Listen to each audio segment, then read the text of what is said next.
Famously, when asked last year who he thought Volkswagen's biggest competitors were, Herbert Diess responded saying he thought they were Tesla and China.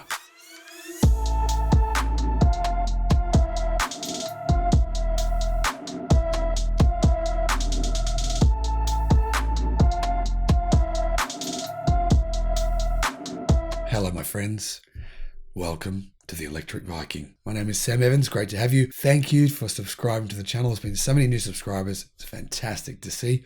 Nearly at 70,000. So big thank you for supporting the channel. Hopefully by tomorrow, my voice is back to normal. Well, as you probably know by now, Volkswagen sales of electric cars over the first quarter of this year were a big disappointment for the company. They were overtaken by BYD. When I say overtaken, it wasn't even close. BYD sold many more, I think around 50,000 more electric cars over the first quarter than Volkswagen did. So BYD jumps into second place. Volkswagen now goes down into, kind of third place.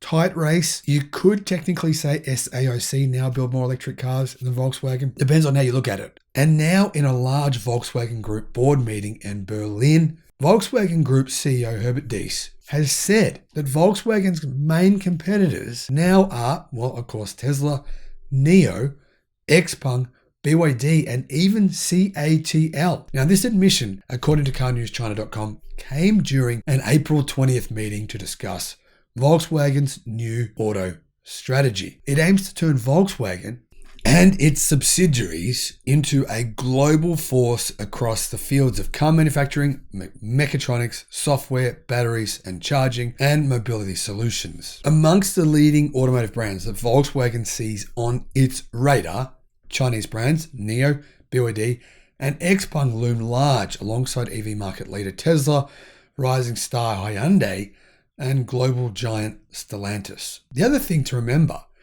there's actually a lot of other Chinese electric car makers which no one has ever heard about that are selling tens of thousands of EVs. Their sales have increased by between 200 and 1,000%, depending on the company. Leap Motor, Horizon Auto, Chery, Aura, and there's many others. Now, BYD explicitly were mentioned when Volkswagen talked about its competitor list for batteries and charging, alongside the world's largest battery manufacturer, CATL. Now, interestingly, Volkswagen Group actually mentioned these brands in a slide, but they didn't talk about them in person. They just showed the slide.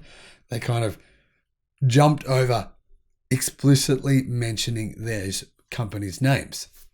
Diess is quoted as saying, "In the transition to new auto, our competitors will not only be Mercedes-Benz, Toyota, or the Stellantis Group, but also Tesla, Foxconn, Apple, LG Electronics, and Uber." Now, clearly this is a sign, once again, that despite the apparent success of Chinese brands in matching and in many cases actually surpassing European brands in the EV market, Europe's biggest names are still finding it hard to mention and acknowledge their achievements. What do I think that comes down to? A little bit of fear. A little bit of fear, I think, really, to be fair. I mean, Volkswagen have just lost their number 2 position. And their number 3 position now is under significant threat from a number of companies this year. The reality is, by the end of this year, if their EV sales continue to drop, they could literally drop out of the world's top 5 EV manufacturers.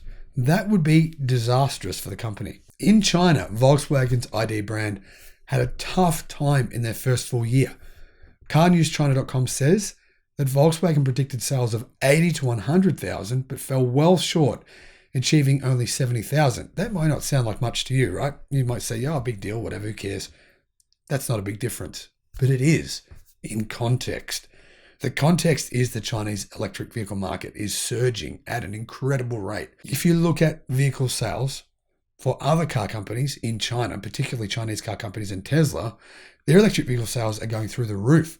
They're massively outperforming expectations, whereas Volkswagen appears to be doing the opposite. Now, critics in China are saying that Volkswagen's electric cars are low tech. In fact, they say that about all legacy auto electric cars in China. And in many cases, it's actually true. They're saying, like the Chinese media and Chinese automotive journalists and even just people on Twitter, on Weibo, etc., they're saying that the legacy auto and Volkswagen's electric cars can't compete with the digital experience of Tesla and China's best homegrown brands, such as NIO and XPeng. And of course, there's a little bit of patriotism to this as well. Now, I mentioned not long ago that Tesla is essentially the new Apple.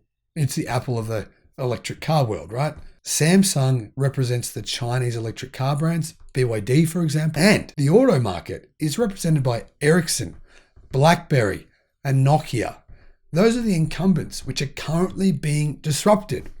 Now, in the luxury car segment, classed as anything above 500,000 RMB or above around about 76,000 US dollars, cars from local brands, Human Horizons, Hongqi, which I made a video about their amazing luxury electric SUV recently, which is going on sale in the UK and Norway and many European markets very soon, have both outsold anything from Porsche, Audi, BMW, and Mercedes in quite a number of months. In fact, 6 straight months in China. Now, obviously, Volkswagen got in a lot of trouble, right? What did they do? They got fined billions of dollars for lying about their diesel cars, saying they were clean diesels. You know, everyone said this bullshit, clean diesels. It's a total myth. It's ridiculous that these marketing liars were enabled or allowed to say clean diesel, right? But really, they got fined for lying about the emissions of their cars. The thing is, it wasn't just them that lied. Mercedes lied. They all lied about their diesel emissions. They paid billions. As a result, they went, okay, we'll put our focus into electric cars. They say they've been doing that, but they're still a long way behind Tesla and BYD in China. In fact, they're actually about 12th in terms of electric cars in China. That is a pretty big problem because 50% of Volkswagen's global profits come from China.